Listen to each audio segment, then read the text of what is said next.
তো এই মরিচ আর পেঁয়াজ একটু সরিষার তেল দিয়ে আমি হালকা করে এভাবে ভেজে নিব। মরিচ পেঁয়াজটা হালকা ভাজা হয়ে গেলে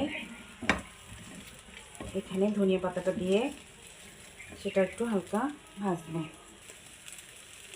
তো এই তো মরিচ পেঁয়াজটা হালকা ভাজা হয়ে গেছে। এখন আমি এই ধনিয়া পাতাগুলো এখানে সব দিয়ে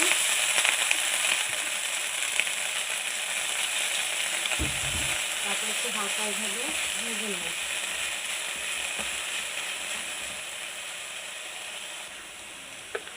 লবণটা আপনারা এখানেও দিতে পারেন, আবার ভর্তার করার পরেও দিতে পারেন, ব্লেন্ড করার পরেও। আমি লবণটা এখানেই দিয়ে নিলাম। তার একটু এভাবে এই ধনিয়া পাতাটা আমি আরেকটু এভাবে ঘামিয়ে নেব। পানিটা শেষ হওয়া পর্যন্ত, যখন ওই শাকের পানিটা শেষ হয়ে যাবে তখন এটা আমি ব্লেন্ড করে নেব। আপনারা পাটাও করেও খেতে পারেন।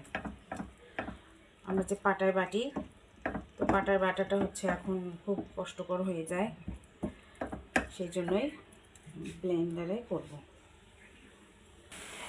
দেখুন বন্ধুরা, এই যে এই ধনিয়া পাতা থেকে পানি বের হচ্ছে, এই পানিটা শুকানো পর্যন্ত অপেক্ষা করব।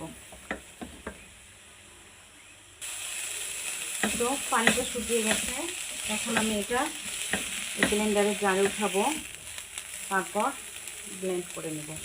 এটা পাটায় করলে বেশি টেস্ট হয়, তো আমার পাটায় করা একটু ঝামেলা, এই জন্য আমি ব্লেন্ড করে নেব।